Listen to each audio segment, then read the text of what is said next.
اعوذ باللہ من الشیطان الرجیم بسم اللہ الرحمن الرحیم الم یاتکم نبأ الذین من قبلکم قوم نوح وعاد وثمود، کیا آ نہیں چکی ہیں تمہارے پاس خبریں ان لوگوں کی جو تم سے پہلے تھے، یعنی قوم نوح کی اور قوم عاد اور قوم ثمود، والذین من بعدہم، اور ان لوگوں کی خبریں کہ جو ان کے بعد تھے، لا یعلمہم الا اللہ، ان سب کو نہیں جانتا سوائے اللہ کے کوئی بھی۔ جاءتہم رسلہم بالبینات، ان کے پاس آئے ان کے رسول واضح نشانیاں لے کر، واضح تعلیمات لے کر، فردوا ایدیہم فی افواہہم، تو انہوں نے ٹھونس لی اپنی انگلیاں اپنے منہوں میں، وقالوا انا کفرنا بما ارسلتم بہ، اور انہوں نے کہا کہ ہم کفر کرتے ہیں اس سب کا جو دے کر تم بھیجے گئے ہو، وَإِنَّا لَفِي شَكٍّ مِّمَّا تَدْعُونَنَا إِلَيْهِ مُرِيبٍ، اور ہم تو جس چیز کی طرف تم ہمیں دعوت دے رہے ہو شکوک و شبہات میں مبتلا ہیں۔ میں نے عرض کیا تھا کہ سورہ رعد اور سورہ ابراہیم یہ آپس میں جوڑے کی شکل میں ہیں، ان میں بہت سی مشابہتیں ہیں، اور دونوں میں آپ کو وہ آیات ملیں گی جو سورہ بقرہ کے ساتھ بڑی گہری مناسبت رکھنے والی اور مشابہت رکھنے والی ہیں۔ یہ دونوں جو ہیں چھوٹی صورتیں ہیں، 6 رکوعوں پر مشتمل تھی سورہ رعد، اور یہ 7 رکوعوں پر مشتمل ہے سورہ ابراہیم، اور ان دونوں میں وہ نسبت موجود ہے کہ سورہ رعد میں رسولوں کا ذکر ایسا ہی ایک آیت میں آیا ہے، کسی کا نام نہیں۔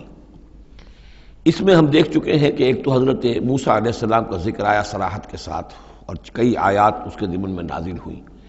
اب جو ذکر ہو رہا ہے وہ تمام رسولوں کو ایک جماعت فرض کرتے ہوئے کہ سب کے ساتھ ایک ہی سی بات ہوتی رہی ہے، سب کے ساتھ معاملہ جو ہے اسی قسم کا پیش آتا رہا ہے، سب نے ایک ہی دعوت دی ہے، سب کے رد عمل جو تھا ان کی قوم کی طرف سے وہ بھی تقریباً ایسا ہی رہا ہے۔ تو یہاں ایک جماعت کی حیثیت سے رسولوں کو وہ سامنے رکھ کر اور بات کی جا رہی ہے کہ جو بھی آئے رسول بینات لے کر، تو لوگوں نے یہی کہا کہ ہمیں تو شک و شبہ ہے اس چیز کے بارے میں جو تم لے کر آئے ہو۔ قالت رسلہم، کہا ان سے ان کے رسولوں نے، اب یہ جمع کا صیغہ چلے گا، افی اللہ شک فاطر السماوات والارض، تم جو شک اور شبہ کی بات کر رہے ہو تو پہلے تو یہ بتاؤ کہ کیا اللہ کی ذات کے بارے میں تمہیں کوئی شک ہے؟ کیا کوئی شک ہے اللہ کے بارے میں جو آسمانوں اور زمین کا پیدا کرنے والا ہے؟ یہ پھر وہی سرچنگ کوسچن، اور یہ کہ ایسی بات سے گفتگو شروع کی جائے جس کو وہ بھی مانتے ہیں۔ ظاہر بات ہے کہ وہ بھی اللہ کے منکر نہیں تھے،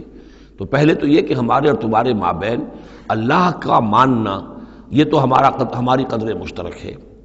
یدعوکم لیغفر لکم، وہ اللہ تعالیٰ تمہیں پکار رہا ہے، بلا رہا ہے تاکہ وہ تمہاری مغفرت کرے، من ذنوبکم، تمہارے گناہ بخش دے، ویؤخرکم الی اجل مسمى، اور تمہیں مؤخر کرے، تمہیں اور تمہاری رسی دراز کرے، تمہیں مہلت دے اس دنیا میں بچنے کی، الی اجل مسمى، ایک وقت معین تک کے لیے۔ قالوا، اب ان سب نے کہا، ان سب کی قوموں نے ایک ہی جواب دیا، ان انتم الا بشر مثلنا، نہیں ہیں آپ لوگ مگر ہماری ہی طرح کے انسان، تریدون ان تصدونا عما کان یعبد آباؤنا، آپ لوگ چاہتے ہیں کہ روک دیں ہمیں ان چیزوں سے کہ جن کو پوجتے تھے ہمارے آباء و اجداد، فاتونا بسلطان مبین، تو لے کر آئیے کوئی کھلی سند، کھلی نشانی، کھلا معجزہ۔ قالت لہم رسولہم، کہا ان سے ان کے رسولوں نے، ان نحن الا بشر مثلکم، نہیں ہے ہم کچھ بھی سوائے اس کے کہ تمہاری ہی طرح کے انسان ہیں، ولکن اللہ یمن علی من یشاء من عبادہ، لیکن اللہ کا معاملہ ہے وہ اپنے بندوں میں سے جس پر چاہتا ہے احسان کر دیتا ہے، اس نے ہمیں چن لیا ہے، ہمارا سلیکشن ہوا ہے، ہمیں پھر اللہ تعالیٰ نے وہی بھیجی ہے اور ہمیں مامور کیا اس خدمت پر کہ تمہیں خبردار کرے۔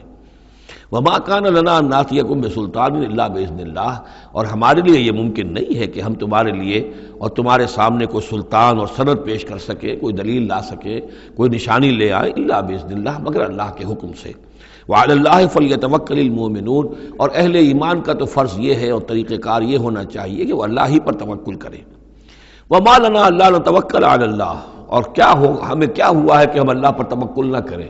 How is it possible for us, کیسے ممکن ہے کہ ہم اللہ پر توکل نہ کریں؟ وقد ہدانا سبلنا، اس نے تو ہمیں اپنے راستوں کی ہدایت دی ہے، ہمیں اپنے طرف آنے والے راستے، تقرب الی اللہ کے تمام طریقے اس نے ہمیں سکھا دیے ہیں۔ وَلَنَصْبِرَنَّ عَلَىٰ مَا آذَيْتُمُونَا، اور جو تم ہمیں ایذائیں پہنچا رہے ہو، جو بھی تم کہہ رہے ہو، ہم اس پر یقیناً اللہ تعالیٰ ہم صبر کریں گے اس پر کہ جو بھی تم ایذا پہنچا رہے ہو۔ وَلَنَصْبِرَنَّ عَلَىٰ مَا آذَيْتُمُونَا وَعَلَى اللَّهِ فَلْيَتَوَكَّلِ الْمُتَوَكِّلُونَ، اور اللہ تعالیٰ ہی پر تمام متوکلین کو توکل کرنا چاہیے۔ وَقَالَ الَّذِينَ كَفَرُوا لِرُسُلِهِمْ، وہی مکالمہ چل رہا ہے رسولوں کا ایک جماعت کی شکل میں، اور کہا ان لوگوں نے جو کافر ہوئے اپنے اپنے رسولوں سے اپنے اپنے زمانے میں، لَنُخْرِجَنَّكُم مِّنْ أَرْضِنَا، ہم لازماً نکال باہر کریں گے تمہیں اپنی زمین سے، اپنے ملک سے، اپنے وطن سے، أَوْ لَتَعُودُنَّ فِي مِلَّتِنَا، یا یہ کہ تمہیں لا محالہ اور لازماً لوٹنا ہوگا ہماری ملت میں، ہمارے طریقے میں، ہمارے دین میں۔ فَأَوْحَىٰ إِلَيْهِمْ رَبُّهُمْ، تو ان کی جانب وحی کی ان کے رب نے،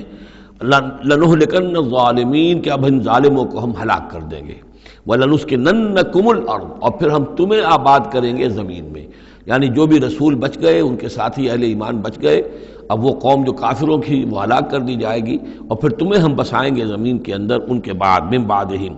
ذالک لمن خاف مقامی، اور یہ ان لوگوں کے لیے ہے کہ جو میرے سامنے کھڑے ہونے سے ڈرتے رہیں، کانپتے رہیں، لرزتے رہیں کہ ایک وقت آئے گا کہ انہیں میرے سامنے کھڑے ہونا ہے، محاسبے کا دن ہوگا، آخرت کی گھڑی ہوگی، اور اس میں وہ جو عدالت اخروی ہے اس میں میرے سامنے کھڑا ہونا ہوگا۔ ذالک لمن خاف مقامی و خاف وعید، اور جو میری جو وعدے سے، عذاب کے جو وعدے میرے ہیں ان سے ڈرتے ہیں۔ واستفتحوا وخاب کل جبار عنید، تو پھر وہ فیصلہ طلب کرنے لگے کہ اب ہمارے اور تمہارے درمیان فیصلہ ہو جانا چاہیے، یعنی قوموں نے کہا رسولوں سے، وخاب کل جبار عنید، اور پھر نامراد ہو کر رہ گئے وہ سب لوگ جو سرکش تھے اور ضدی تھے۔ من ورائہ جہنم، اور ابھی تو ان کے پیچھے جہنم ہے، یعنی یہ کہ دنیا میں جو عذاب آیا، عذاب استحصال آیا، ہلاک کر دیے گئے، کلم یغنوا فیہا، ایسے ہو گئے جیسے کبھی تھے ہی نہیں، لا یرا الا مساکنہم، ان کے مسکن اور محل تو باقی رہ گئے لیکن ان کے مکین جو ہے کہیں باقی نہ رہے۔ تو ان کا حال یہ ہے کہ من ورائہ جہنم، ابھی اس کے پیچھے جہنم ہے، ویسقا من ماء صدید، اور ان کو پینے کو دیا جائے گا پیپ والا پانی، یتجرعہ، جب شدید پیاس کی وجہ سے اسے گھونٹ لینے کی کوشش کرے گا، ولا یکاد یسیغہ، لیکن اسے گلے سے نہیں اتار پائے گا، حلق سے نہیں اتار پائے گا، ویاتیہ الموت من کل مکان، اور اسے ہر طرف سے موت آتی ہوئی نظر آئے گی، وما ہوا بمیت، لیکن موت آئے گی نہیں، اور اس کا جو ہے وہ سختی کا سلسلہ ختم نہیں ہوگا۔ یعنی ایک سختی وہ بھی ہوتی ہے جس میں موت راحت پہنچا دیتی ہے انسان کو۔ آپ نے دیکھا ہوگا بہت سے بیمار ہوتے ہیں بیچارے، شدید بیمار ہیں، ان کے لیے تو موت ایک طرح سے راحت کا سامان بن جاتی ہے کہ ان کی وہ موت، ان کی سختی ختم ہو گئی۔ لیکن جہنم وہ جگہ ہے کہ جہاں موت نہیں آئے گی، لا یموت فیہا ولا یحیا، نہ پھر اس میں موت ہی آئے گی، نہ وہ زندوں میں ہوں گے نہ مردوں میں ہوں گے، بلکہ یہ ہے کہ وہ عذاب کی سختی مسلسل جھیلنی ہوگی۔ وَمِن وَرَائِهِ عَذَابٌ غَلِيظٌ، اور اس کے بعد یعنی عذاب کے اندر سختی ہوتی چلی جائے گی، درجات بڑھتے چلے جائیں گے، شدت میں اضافہ ہوتا چلا جائے گا۔ وَمِن وَرَائِهِ عَذَابٌ غَلِيظٌ، بہت سخت عذاب ہوگا۔ مَثَلُ الَّذِينَ كَفَرُوا بِرَبِّهِمْ أَعْمَالُهُمْ كَرَمَادٍ اشْتَدَّتْ بِهِ الرِّيحُ فِي يَوْمٍ عَاصِفٍ، مثال ان لوگوں کی جنہوں نے کفر کیا اپنے رب کے ساتھ، اعمالہم، ان کی نیکیاں، ان کے اعمال اس راکھ کے مانند ہے، کرماد اشتدت بہ الریح، جس کو کہ ایک زوردار ہوا چلے کسی آندھی کے دن اور اس کو بکھیر دے۔ یہ ایک بڑا اہم مضمون ہے، قرآن مجید میں 3 دفعہ آیا، جیسا کہ میں نے آپ کو بتایا تھا کہ وہ جو مضمون ہے کہ گناہ جو ہے کبیرہ بھی ہے صغیرہ بھی ہے، اور ایک جو صحیح طرز عمل ہے وہ یہ ہے کہ کبائر کا سے اجتناب کو پہلے پختہ کیا جائے، محکم کیا جائے، اس کے بعد یہ کہ صغائر کی طرف توجہ کی جائے۔ ایسا نہ ہو کہ کبائر کی طرف توجہ نہ اور صغائر کے بارے میں بڑی بحث و تبحیث و چھان بین اور اس کے بارے میں تحقیق و تفتیش اور لمبی چوڑی گفتگویں اور مناظرے ہو رہے ہو۔ یہ گویا کہ پرورٹڈ جو نیچر جو ہے، جو مسخ ہو جاتی ہے مذہبی لوگوں کی، تو وہاں شکل یہ ہوتی ہے کہ وہ صغائر کے بارے میں بہت حساس اور کبائر کے بارے میں ان کی حس جو ہے بالکل مردہ ہو جاتی ہے۔ اسی طرح کا معاملہ یہ ہے دنیا میں کہ برے سے برا آدمی بھی کسی نہ کسی نیکی کا سہارا لیتا ہے اپنے دل کو تسکین دینے کے لیے۔ دل میں کچھ ہے، اس کے ضمیر نام کی شے ہے، یا وہ روح جو ہے کچھ سسکتی ہے، کچھ چیختی ہے، چلاتی ہے، تو ہر برے سے برے طبقے کے اندر آپ دیکھیں گے کسی نہ کسی نیکی کا اہتمام ہوگا۔ جسم فروش عورتیں ہیں، وہ بھی کہیں کچھ نہ کچھ نیکی کا، کچھ ثواب کے، پن کے کام وہ تعزیوں میں نظر آ جائیں گی، یا یہ کہ وہ مزاروں کے اوپر جا کر دھمال کھیلیں گی، وہ سمجھتے ہیں کہ ہم بڑی نیکی کا کام کر رہی ہیں۔ اسی طریقے سے جیب کترے ہیں، چور ہیں، ڈاکو ہیں، یہ بھی کوئی نہ کوئی نیکی کا کھاتا اپنا کھول کر رکھتے ہیں تاکہ یہ کہ دل کو تسلی رہے کہ ہم چاہے برے ہیں کچھ بھی ہیں یہ تو مجبوری ہے، پیشے میں عیب نہیں رکھیے نہ فرحات کو نام، یہ تو اب ہمارا پیشہ ہے، اس میں تو اب کیا کریں، ہم مجبوری ہے، لیکن یہ کہ بہرحال کچھ نہ کچھ نیکی کرتے ہیں۔ یہ نیکی جو ہے اللہ کے ہاں اس کی کوئی وقت نہیں، کوئی قدر نہیں، کوئی وزن نہیں۔ وہ ٹوٹل نیکی جو آیا بر میں ہم پڑھ کر آئے ہیں، لیس البر ان تولوا وجوہکم قبل المشرق والمغرب ولکن البر من آمن باللہ والیوم الآخر والملائکۃ والکتاب والنبیین وآتى المال على حبہ ذوی القربى والیتامى والمساکین وابن السبیل والسائلین وفی الرقاب واقام الصلاة وآتى الزکاة والموفون بعہدہم اذا عاہدوا والصابرین فی البأساء والضراء وحین البأس اولئک الذین صدقوا واولئک هم المتقون۔ اگر تو نیکی ہے اس رنگ کی تب تو وہ نیکی ہے، اور اگر یہ شکل نہیں ہے تو پھر وہ نیکی نہیں ہے، وہ تو در حقیقت نیکی کی ایک صورت ہے، ایک دھوکہ ہے، ایک فریب ہے۔ اس اعتبار سے کہا جا رہا ایسے لوگ جو ہیں جب یہ آخرت میں آئیں گے تو انہیں تو یہ خیال ہوگا کہ ہم بڑی نیکیاں کی ہوئی ہیں، ہم نے تو یتیم خانہ کھولا ہوا تھا، ہم نے بیواؤں کے لیے یا اولڈ ہوم کھولے ہوئے تھے، ہم نے بوڑھے لوگوں کے لیے بندوبست کیا تھا، ہم نے یہ کیا تھا، ہم نے ایک شفا خانہ کھولا ہوا تھا وغیرہ وغیرہ۔ لیکن وہاں جب یہ آئیں گے تو ان کی نیکیوں کے لیے ایک تمثیل ہے کہ جس طرح وہ حباب منصورہ ہو جائیں گی، تو 3 جگہ قرآن میں یہ تمثیل آئی ہے، جن میں سے پہلا مقام یہ ہے، پھر سورہ نور کے اندر بھی آئے گا، اور اس کے علاوہ سورہ فرقان کے اندر آئے گا، مختلف مقامات پر ہے یہ 3 مقام۔ ان میں سے ایک یہ ہے کہ ان کی نیکیاں اس راکھ کے مانند ہوں گی تو صحیح، دکھائی تو جائیں گی، یہ تمہارے اعمال ہیں، یہ تم نیکیاں کر کے لائے ہو، لیکن ایک تیز دار ہوا چلے گی اور اس کو وہ حباب منصورہ کر دے گی، وہ پوری کی پوری بکھر کر رہ جائے گی، اس نیکی کی کوئی حقیقت نہیں ہوگی، اللہ کی میزان میں اس کا کوئی وزن نہیں۔ سورہ نور میں اسے سراب سے تعبیر کیا ہے، اعمالہم کسراب بقیۃ یحسبہ الظمآن ماء، کہ ایک پیاسا جو ہے اسے نظر آ رہا پانی ہے، وہ گھسٹ رہا ہے، لیکن یہ کہ وہ پانی نہیں ہے، بلکہ وہاں پر حتیٰ اذا جاءہ لم یجدہ شیئا ووجد اللہ عندہ فوفاہ حسابہ واللہ سریع الحساب۔ تو یہ نیکیاں جو ہیں ان کا تذکرہ ہے۔ مثل الذین کفروا بربہم اعمالہم کرماد اشتدت بہ الریح فی یوم عاصف لا یقدرون مما کسبوا علی شیء، ان کو کوئی مقدرت حاصل نہیں ہے، کوئی قوت حاصل نہیں ہے، کوئی طاقت حاصل نہیں ہے ان چیزوں میں سے کسی پر بھی جو انہوں نے کمائی تھی۔ وہ سمجھتے تھے ہم نے بڑے کھتے بھرے ہوئے نیکیوں کے، بڑے نیک کام کیے ہیں، بڑے ثواب کے کام کیے ہیں، خدمت خلق کے کام کیے ہیں، فلاں کام کیے ہیں، لیکن یہ کہ معلوم ہوگا کہ اس میں سے کوئی چیز ان کے کام آنے والی نہیں ہے۔ ذالک هو الضلال البعید، اور یہی ہے در حقیقت گمراہ ہو جانا اور بہت دور کا، بھٹک جانا بہت دور کا۔ الم تر ان اللہ خلق السماوات والارض بالحق، کیا تم نے دیکھا نہیں اللہ نے آسمان اور زمین حق کے ساتھ پیدا کیے۔ ان یشاء یذہبکم، اگر وہ چاہے تو تم سب کو لے جائے گا، سب کو ہلاک کر دے گا، ویات بخلق جدید، اور کسی نئی مخلوق کو پیدا کر دے گا۔ اس کی خلاقی، اس کی قدرت جو ہے اور اس کی قوت تخلیق جو ہے، اس کی کریٹیو ایکٹیویٹی اور اس کا کریٹیو پوٹینشیل کہیں ختم نہیں ہو گیا ہے۔ وما ذلک علی اللہ بعزیز، اور یہ اللہ تعالیٰ پر کوئی بھاری بات نہیں ہے، تم سب کو ہلاک کر دے اور کوئی نئی خلق پیدا کر دے، مخلوق پیدا کر دے۔ وبرزوا للہ جمیعا، اور پھر وہ اللہ کے سامنے حاضر ہوں گے، سامنے کھڑے ہوں گے سب کے سب۔ فقال الضعفاء للذین استکبروا، تو کہیں گے وہ کمزور لوگ، پسماندہ لوگ، پیچھے چلنے والے لوگ، جنہیں اپنے ان متکبرین سے، اپنے سرداروں سے جنہوں نے استکبار کیا تھا، ان سے کہیں گے انا کنا لکم تبعا، دیکھیے ہم آپ لوگوں کے پیروکار تھے، آپ کے پیچھے چلتے تھے، آپ کی زندہ باد کے ہم نعرے لگاتے تھے، آپ کے جھنڈے اٹھاتے تھے، آپ ہم سے جو کہتے تھے ہم اس کو بجا لاتے تھے۔ انا کنا لکم تبعا، تو ہم تو تھے آپ کے تابع، آپ کے پیروکار۔ فہل انتم مغنون عنا من عذاب اللہ من شیء، تو آج یہاں آپ اللہ کے عذاب میں سے کچھ بھی ہمارے لیے کمی کر سکتے ہیں، کسی درجے میں بھی ہمارے کام آ سکتے ہیں؟ قالوا لو ہدانا اللہ لہدیناکم، وہ کوڑا جواب دیں گے اگر اللہ نے ہمیں ہدایت دی ہوتی تو ہم تمہیں ہدایت دیتے، ہم خود گمراہ تھے، ہم نے تمہیں بھی گمراہ کیا۔ سواء علینا جزعنا ام صبرنا، اب ہمارے حق میں برابر ہے، ہم جزا فضا کریں، بے قراری کریں، روئیں چیخیں چلائیں یا صبر کریں، ما لنا من محیص، اب ہمارے لیے کوئی خلاصی کی کوئی شکل نہیں، گلو خلاصی کی کوئی صورت نہیں۔ وقال الشیطان، اور شیطان کہے گا لما قضی الامر، جب فیصلہ ہو چکے گا، اہل جنت کے لیے فیصلہ ہو گیا کہ جنت کی طرف لے جایا جائے اور اہل جہنم کے اب لے جایا جائے گا جہنم کی طرف، تو اب وہ شیطان صاحب فرمائیں گے قال الشیطان لما قضی الامر ان اللہ وعدکم، دیکھو لوگو اللہ نے بھی تم سے ایک وعدہ کیا تھا، وعد الحق، اور وہ وعدہ سچا تھا،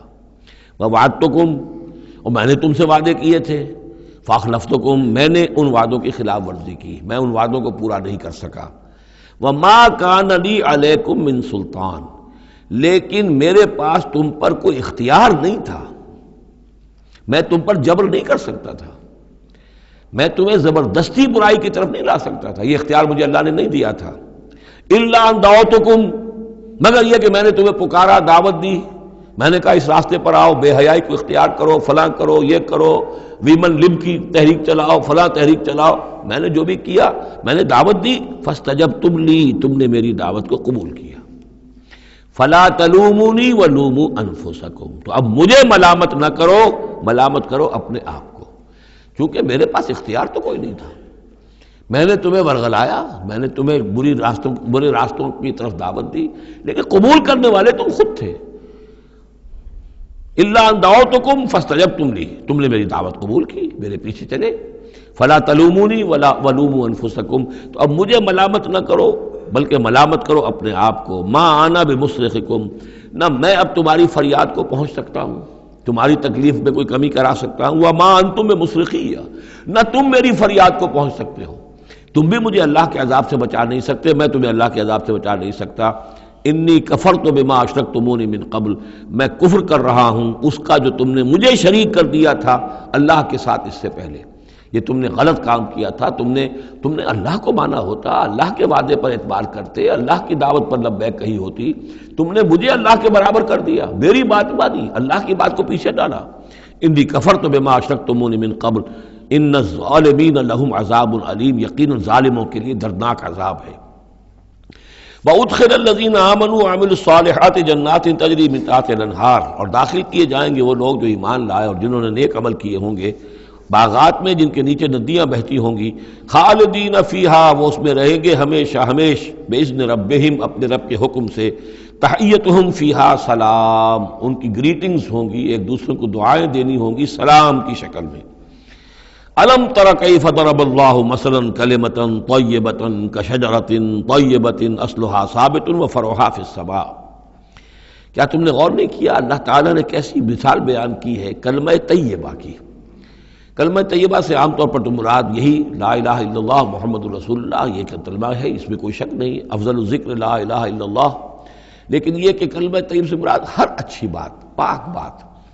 خیر کی بات، عمدہ بات، جو بھی کلام طیب ہے، جو بھی حق کی بات ہے، جو بھی بھلائی کی دعوت ہے، اس کی مثال ہے ایک ایسے شجرہ طیبہ کی، ایک ایسے درخت کی، ایک بہت عمدہ درخت ہے، پھلدار درخت ہے، اصلھا ثابت، اس کی جڑ جو ہے زمین میں جمی ہوئی ہے، وفرعھا فی السماء،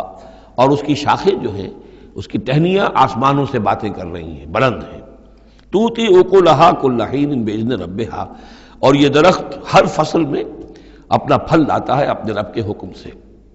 آم کا درخت ہے، فصل کا وقت ہے، آم لگے ہوئے ہیں، یا اور کسی چیز کا درخت ہے، اس کے اندر اکلھا، اس کا پھل جو ہے وہ آ رہا ہے متواتر، وَيَضْرِبُ اللَّهُ الْأَمْثَالَ لِلنَّاسِ، اور اللہ تعالیٰ مثالیں بیان کرتے ہیں لوگوں کے لیے، لَعَلَّهُمْ يَتَذَكَّرُونَ، تاکہ وہ اس سے نصیحت اخذ کریں، کہ نیکی کا کوئی کلام ہو، نیکی کی دعوت ہو، نیکی کے لیے کوئی تحریک اٹھائی جائے، کوئی بھی کام کیا جائے، اس کی مثال اللہ کے ہاں اس طرح کی ہے جیسے ایک بہت ہی عمدہ درخت ہے، اس کی جڑ بہت گہری ہے، مضبوط ہے، اس سے مسلسل جو ہے مل رہی ہے، زمین سے نمو مل رہی ہے، اسے اس کے لیے خوراک آ رہی ہے، اور وہ پھیلتا جا رہا ہے آسمان میں، اس کا سلسلہ نہ معلوم کہاں سے کہاں تک پہنچے گا، آپ نے خیر کی دعوت دی، کچھ لوگوں نے قبول کیا، ان کے ذریعے سے وہ بات اور کہاں تک پہنچے گی، ان سے آگے وہ اور کہاں تک پہنچے گی، جہاں تک، جیسے کہ حدیث میں آیا ہے کہ جس شخص نے کسی نیکی کا آغاز کیا، اب وہ نیکی جب تک دنیا میں باقی رہے گی اس کے حساب میں بھی اس کا جو ہے جو ثواب درج ہوتا رہے گا، اور جس نے کوئی بری شے کا آغاز کیا، کوئی غلط حرکت اور غلط کوئی رسم شروع کی، جب تک وہ باقی رہے گی دنیا میں تو اس کے جو بھی لوگ اس سے گناہ کمائیں گے تو اس کا گناہ اس کے حساب میں بھی درج ہوتا رہے گا۔ اس کے برعکس وَمَثَلُ كَلِمَةٍ خَبِيثَةٍ كَشَجَرَةٍ خَبِيثَةٍ، ایک درخت ہوتا ہے جھاڑ جھکار ٹائپ، وہ درخت نہیں ہوتا، جھاڑیاں سی ہوتی ہیں، مثال گندی بات کی ایسے ہے، گندی بات ہو، بری بات ہو، کلمۃ خبیثۃ کشجرۃ خبیثۃ، وہ ایک ایسے درخت کے مانند ہے، اجتثت من فوق الارض، جسے زمین کے اوپر ہی سے اکھاڑ لیا جائے. جڑیں گہری نہیں ہوتی زمین کے اندر، پھیلی ہوئی تو ہے، نظر بہت آ رہی ہے، لیکن یہ کہ اس کے اندر کوئی جان نہیں ہے، کوئی ہمت نہیں ہے. ما لہا من قرار، اور اس کے لیے کوئی قرار نہیں ہے. زمین کے اوپر جیسے چاہے اکھاڑ لیجئے، کسی درخت کو اکھاڑنا جو ہے وہ آسان کام نہیں، لیکن یہ ایسے جو ہے جھاڑ جھنکاڑ، اس کو اکھاڑنا آسان ہے. گویا کہ اس طرح کی باتیں جو ہیں وہ پھیل تو جاتی ہیں، یہ بری باتیں بھی پھیل جاتی ہیں اور عام ہو جاتی ہیں لوگوں کے اندر. اور کبھی کبھی ایسا بھی ہوتا ہے کہ کثرت الخبیث جو ہے وہ بھانے لگتی ہے نگاہ کو، چونکہ زیادہ ہوتی ہے وہ خباثت جو ہے اس میں اس کی کثرت جو ہے وہ اس کو لوگوں کے لیے مزین کر دیتی ہے. دولت ہے، چاہے حرام سے کمائی گئی ہے، خبیث دولت ہے، لیکن اس دولت کی چمک دمک جو ہے وہ لوگوں کو متاثر کر رہی ہے، لیکن اس کے لیے دوام نہیں ہے، اس کی وجہ سے کوئی اطمینان اور سکون آدمی کو نہیں مل سکے گا. یثبت اللہ الذین آمنوا بالقول الثابت فی الحیات الدنیا، اللہ تعالیٰ مضبوط کر دیتا ہے، جما دیتا ہے اہل ایمان کو قول ثابت کے ذریعے سے دنیا کی زندگی میں. اللہ پر ایمان، آخرت پر ایمان، یہ یقین ہو تو دنیا کے اندر بھی وہ شخص جمع ہوا ہوگا. اس کی استقامت، اس کا صبر، اس کا حوصلہ، اس کے اندر جو بھی باہم کام کرنے کی صلاحیت ہوگی، اللہ تعالیٰ جمع دیتا ہے اہل ایمان کو بالقول ثابت. یہی قول ثابت ہے، اللہ پر، آخرت پر، رسول پر ایمان، پھر حیات دنیا و فی الآخرہ، اور پھر اسی کا ظہور آخرت میں ہوگا. اسی طرح انہیں ثبات آخرت میں جنت میں نصیب ہوگا. وَيُضِلُّ اللَّهُ الظَّالِمِينَ، اور ظالموں کو اللہ تعالیٰ بچلا دیتا ہے، گمراہ کر دیتا ہے. وَيَفْعَلُ اللَّهُ مَا يَشَاءُ، اور اللہ کرتا ہے جو چاہتا ہے. أَلَمْ تَرَ إِلَى الَّذِينَ بَدَّلُوا نِعْمَتَ اللَّهِ كُفْرًا وَأَحَلُّوا قَوْمَهُمْ دَارَ الْبَوَارِ، کیا تم نے دیکھا نہیں، غور نہیں کیا ان لوگوں کی طرف جنہوں نے اللہ کی نعمت کو بدل دیا کفر سے؟ اللہ نے انہیں ہدایت دی، اللہ نے نعمت دی، انہوں نے ہدایت ہاتھ سے دی اور ضلالت خرید لی، کفر اختیار کر لیا. اللہ نے رسول بھیجا، اتنا بڑا انعام کیا، اس پر اپنی کتاب نازل کی، اور یہ بدبخت اس کا کفر کر رہے ہیں، اللہ کے اس انعام سے اپنے آپ کو محروم کر رہے ہیں. وَأَحَلُّوا قَوْمَهُمْ دَارَ الْبَوَارِ، اور انہوں نے اپنی قوم کو لا اتارا تباہی کے گھر میں. جیسے ہم نے پڑھا تھا کہ وہ فرعون جو ہے وہ اپنی قوم کا جلوس لے کر آئے گا اور سب سے آگے آگے وہ چلتا ہوا ہوگا اور سب کو لا کر جہنم کے گھاٹ پر آ کے اتار دے گا. اسی طریقے سے یہ لوگ جو ہیں لیڈر لوگ وہ غلط راستوں پر چلتے ہیں اور اپنے اپنے عوام کو، اپنے متبعین کو وہ لے جا کر جو ہے وہ ہلاکت کے گھر پہ جا اتارتے ہیں. جہنم، وہ دار البوار، جو تباہی کا گھر کیا ہے؟ جہنم ہے. یصلونھا، جس میں وہ داخل ہوں گے. وبئس القرار، اور وہ بہت ہی بری جگہ ہے جائے قرار ہونے کے اعتبار سے. وَجَعَلُوا لِلَّهِ أَندَادًا لِيُضِلُّوا عَن سَبِيلِهِ، اور انہوں نے اللہ کے مد مقابل ٹھہرا دیے ہیں تاکہ وہ گمراہ کریں انہیں اللہ کے راستے سے. یعنی یہ جو ند کا لفظ ہے اندادا، یہ سورہ بقرہ کے تیسرے رکوع میں بھی آیا تھا، وَلَا تَجْعَلُوا لِلَّهِ أَندَادًا وَأَنْتُمْ تَعْلَمُونَ. تو ند کہتے ہیں مد مقابل کو، اور اس میں اس حد تک باریک بھی نہیں ہے کہ حضور نے فرمایا صلی اللہ علیہ وسلم، ایک صاحب نے ایسے ہی اپنی بغیر، یعنی یہ نہیں تھا کہ انہوں نے جان بوجھ کر حضور کو برابر کرنا چاہا اللہ کے، لیکن ایک محاورے کے انداز میں کہہ دیا ما شاء اللہ و ما شئت، جو اللہ چاہے اور آپ چاہیں. آپ نے فرمایا جعلتنی للہ ندن، کیا تم نے مجھے اللہ کا مد مقابل بنا دیا ہے؟ مشیت صرف اسی کی ہے. ہاں اس کی مشیت کے تحت کوئی میری خواہش پوری کر دے اللہ تعالیٰ، لیکن اس کی مشیت سے ہوگا، اذن اس کا ہے، کسی اور کا اختیار نہیں ہے. تو جن لوگوں نے اللہ کے لیے انداد مقرر کر دیے ہیں، ضد اور ند مد مقابل، لیضلوا عن سبیلہ، تاکہ بہکائیں لوگوں کو اس کے راستے سے. یہ جھوٹے معبودوں کا انہوں نے ڈھونگ رچایا ہے تاکہ اللہ کی بندگی سے ان کو بچلا سکیں. قل تمتعوا، کہیے اچھا رہ لو، بس لو، ساز و سامان سے فائدہ اٹھا لو، دنیا کی زندگی میں جو مزے اڑانے ہیں اڑا لو. فإن مصیرکم الی النار، پھر تمہارا جو ہے لوٹنا وہ تو آگ ہی کی طرف ہے، جانا ہے تمہیں آگ کے اندر. قل لعباد الذین آمنوا یقیموا الصلاۃ، کہیے میرے ان بندوں سے. اب دیکھیے یہاں نوٹ کیجئے، قل لعباد الذین آمنوا، یا ایھا الذین آمنوا نہیں آیا. براہ راست خطاب مکی صورتوں میں میں نے کہا ہے شاذ، سورہ حج میں ایک جگہ ہے،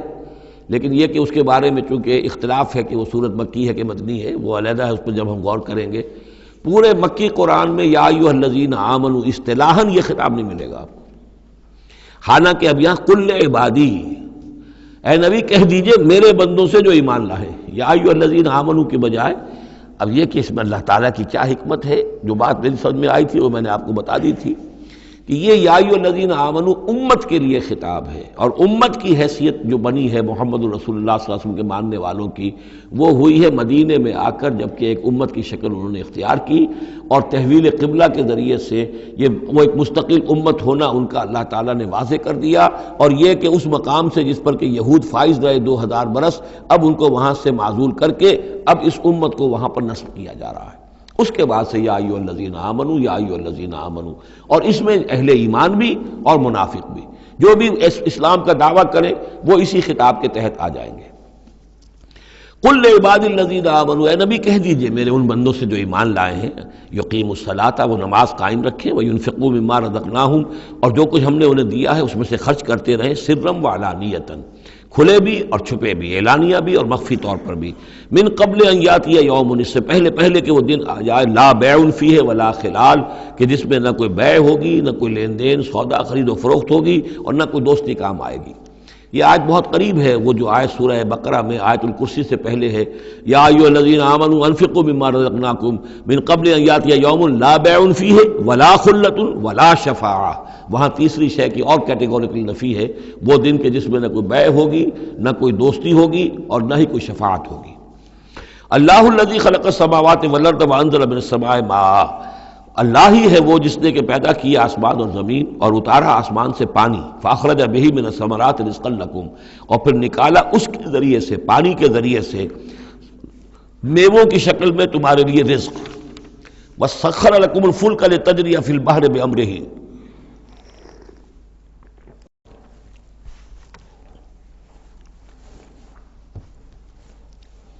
اور مسخر کر دیا تمہارے لیے کشتی کو کہ وہ چلے سمندر میں، دریا میں اس کے حکم سے، وسخر لکم الانہار، اور اس نے مسخر کر دیے تمہارے لیے دریا اور نہریں اور چشمے، وسخر لکم الشمس والقمر دائبین، اور تمہارے لیے مسخر کر دیے ہیں، سورج کو بھی مسخر کر دیا، چاند کو بھی، کہ وہ ایک دستور کے مطابق برابر چل رہے ہیں، مسلسل چل رہے ہیں، وسخر لکم اللیل والنہار، اور مسخر کر دیا تمہارے لیے رات کو اور دن کو۔ اب یہ تمام چیزیں جو ہیں اس لیے گنوائی جا رہی ہیں کہ یہ تمام جو قواعد طبیعہ ہیں یا اجرام فلکیہ ہیں، ان سب کو اس کام میں اللہ نے لگا رکھا ہے کہ جس سے اس دنیا کے اندر جو حیات ہے اس کے تمام لوازم اور اس کی ضروریات پورے ہو رہے ہیں، اور اس حیات کے اندر چوٹی کی حیات انسان کی ہے، تو گویا کہ یہ ساری بساط ہم نے تمہارے لیے بچھائی ہے، جیسے سورہ بقرہ کے تیسرے رکوع میں بھی آیا تھا، خلق لکم ما فی الارض جمیعا، تمہارے لیے بنایا ہم نے زمین میں جو کچھ بھی ہے،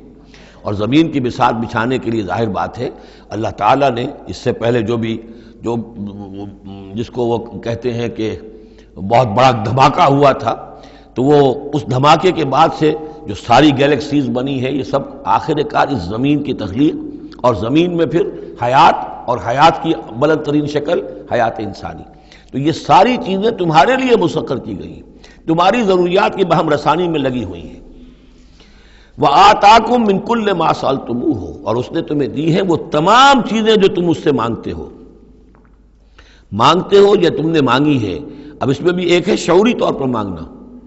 مجھے پیاس لگی ہے میں نے پانی مانگا، لیکن نہ معلوم کتنی چیزیں ہیں کہ جن کا ہمیں شعور بھی نہیں ہے، ہمیں تو اب پتہ چلتا ہے اس چیز کے اندر فلاں وائٹامن بھی ہے اور یہ بہت ضروری تھا ہمارے لیے، ہمیں کیا پتہ، وہ ساری چیزیں اللہ نے پیدا کر رکھی تھی اور ساری چیزیں ہمارے کام آ رہی تھیں، اللہ تعالیٰ نے وہ سارا بھی جو ضروریات ہیں ہماری اس کو فراہم کیا ہوا تھا۔ یہ تو ہم جو ہیں بڑی اپنی جو تیر مار رہے ہیں وہ یہ ہے کہ ہم پر کھلتا جا رہا ہے کہ اللہ نے ہماری کیا کیا ضرورتیں کس طور سے پوری کی ہیں، اور کتنی لانگ چینز ہیں، وہ کاز اینڈ ایفیکٹ کی کتنے لمبی چینز ہیں کہ جس کے ذریعے سے اللہ تعالیٰ ہماری یہ ساری ضروریات پوری کر رہا ہے جن کا ہمیں شعور بھی نہیں۔ تو تم نے چاہے مانگا ہے شعوری طور پر، اور چاہے مانگا ہے اپنے وجود میں، اپنے وجود کی حیثیت سے سائل بن کر تم نے ان چیزوں کا اللہ تعالیٰ سے گویا کہ سوال کیا ہے۔ وَإِن تَعُدُّوا نِعْمَتَ اللَّهِ لَا تُحْصُوهَا، اور اگر تم اللہ تعالیٰ کی نعمتوں کو گننا چاہو گے تو احصا نہیں کر سکو گے، تمہارے لیے ممکن ہی نہیں ہے کہ تم گن سکو۔ ان الانسان لظلوم کفار، یقیناً انسان جو ہے بڑا ہی ظالم، ناانصاف اور بہت ہی ناشکرا ہے۔ کفار، یہ کفار نہیں ہے، کافر کی جمع نہیں ہے، فعال کے وزن پر کفار، بہت ناشکرا، مبالغے کا صیغہ۔ وَإِذْ قَالَ إِبْرَاهِيمُ رَبِّ اجْعَلْ هَٰذَا الْبَلَدَ آمِنًا، یہ سورہ بقرہ کا جو رکوع تھا 15واں، اس سے ملتا جلتا یہ مضمون آ رہا ہے۔ اور یاد کرو جب کہ کہا تھا ابراہیم نے، اے میرے رب اس گھر کو، اس شہر کو، مکے کو بلدن آمنا، البلد آمنا، اس کو بنا دے امن کی جگہ، وجنبنی وبنی ان نعبد الاصنام، اور بچائے رکھ مجھے بھی اور میری اولاد کو بھی کہ ہم بتوں کی پرستش کریں۔ تو دنیا میں سب سے زیادہ جو بھی گمراہی رہی تھی، جیسا کہ میں نے عرض کیا، پری ابراہمک جتنی تاریخ ہمارے سامنے بیان ہوئی ہے حضرت ابراہیم سے پہلے کی، تو گمراہی ایک ہی تھی اور وہ شرک تھا، بت پرستی تھی۔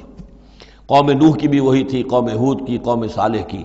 تو حضرت ابراہیم علیہ السلام کے زمانے میں بھی بت پرستی تھی، انہوں نے بتوں کو توڑا ہے، بہت بڑا بت خانہ تھا۔ پھر وہ ستاروں کو بھی پوجتے تھے، پھر ان کے ہاں وہ سیاسی شرک بھی تھا کہ نمرود جو ہے وہ دعویٰ کرتا تھا کہ مجھے اختیار مطلق حاصل ہے، جس چیز کو چاہوں میں حکم دوں، جس چیز کو جائز چاہوں کروں اور جس چیز کو چاہوں ممنوع قرار دے دوں۔ تو اس میں فرمایا وَإِذْ قَالَ إِبْرَاهِيمُ رَبِّ اجْعَلْ هَٰذَا الْبَلَدَ آمِنًا، اے رب ہمارے، اے رب میرے، اس شہر کو تو ایک امن والا گھر شہر بنا دے، وجنبنی وبنی، اور مجھے اور میری نسل کو جس کو میں یہاں آباد کر رہا ہوں اس سے بچائے رکھ کے ہم بتوں کی پرستش کریں۔ رب انہن اضللن کثیرا من الناس، پروردگار ان بتوں نے پہلے بھی بہت سے لوگوں کو، انسانوں کی عظیم اکثریت کو گمراہ کیا ہے۔ فمن تبعنی فانہ منی، تو جو کوئی میری پیروی کرے، میں نے شرک سے اجتناب کیا، میں نے تمام ہر نوع کے شرک سے میں نے اپنے آپ کو پاک کر لیا ہے۔ اب جو لوگ اسی طرح میرے راستے پر چلیں، اسی طرح شرک سے دور رہیں، توحید کے راستے پر گامزن رہیں، تو وہ تو میرے ہیں ہی، مجھ میں سے ہیں، ان کے ساتھ تو تیرا وہ وعدہ جو ہے وہ پورا ہوگا۔ لیکن ومن عصانی، جو میری نافرمانی کرے، غلط راستے پر چلے، فإنک غفور الرحیم، تو غفور الرحیم ہے۔ اب یہ بھی سمجھیے کہ اپیل کی شکل میں ہے کہ گناہ گاروں کے لیے بھی حضرت ابراہیم اواہ حلیم منیب، یہ الفاظ ہم پڑھ چکے ہیں، بہت ہی یعنی نرم دل، بہت شفیق، بہت رؤوف، اور یہی وہ انداز ہے جو حضرت عیسیٰ علیہ السلام نے اختیار کیا یا کریں گے وہ قیامت کے دن۔ ان تعذبہم فإنہم عبادک وإن تغفر لہم فإنک علی کل شیء قدیر، اگر تو انہیں عذاب دے تو تیرے بندے ہیں، جس طرح چاہے عذاب دے، تیرا اختیار مطلق ہے، لیکن اگر تو معاف کر دے تو بہرحال تیرے اس اختیار کے اوپر بھی کوئی شخص نہیں ہے کہ جو اعتراض کر سکے، تجھے ہر شے کی قدرت اور اختیار حاصل ہے۔ تو یہاں بھی وہی انداز ہے، فمن تبعنی فإنہ منی ومن عصانی فإنک غفور رحیم، ربنا انی اسکنت من ذریتی بواد غیر ذی زرع عند بیتک المحرم، اے رب ہمارے، میں نے اب یہاں ربنا آ گیا ہے، اس میں معلوم ہوتا ہے کہ حضرت ابراہیم کے ساتھ حضرت اسماعیل بھی شامل ہو گئے، ابھی تک اس میں رب چل رہا تھا۔ ربنا انی اسکنت من ذریتی، میں نے اپنی اولاد، اپنی نسل کی ایک شاخ کو، من ذریتی، اپنی نسل کی ایک شاخ کو آباد کر دیا ہے، بواد غیر ذی زرع، اس وادی غیر ذی زرع میں جہاں کچھ پیدا نہیں ہوتا، کوئی نباتات نہیں ہے، کوئی درخت نہیں ہے، کچھ نہیں ہے، بالکل ایک بنجر علاقہ ہے، کوئی پیداوار نہیں، عند بیتک المحرم، تیرے پاک گھر کے پاس، تیرے محترم گھر کے پاس۔ جیسا کہ میں نے پہلے بھی عرض کیا تھا، بات صحیح یہی معلوم ہوتی ہے کہ یہ حضرت آدم علیہ السلام کا بنایا ہوا گھر ہے، البتہ یہ کہ امتداد زمانہ سے یہ گر چکا تھا اور کچھ سیلاب کی وجہ سے ساری بہہ گئی تھی اس کی دیواریں، صرف یہ کہ کہیں اس کی جو بنیادیں تھیں وہ باقی تھیں، جن کی کہ تعمیر کی ہے حضرت ابراہیم اور حضرت اسماعیل نے۔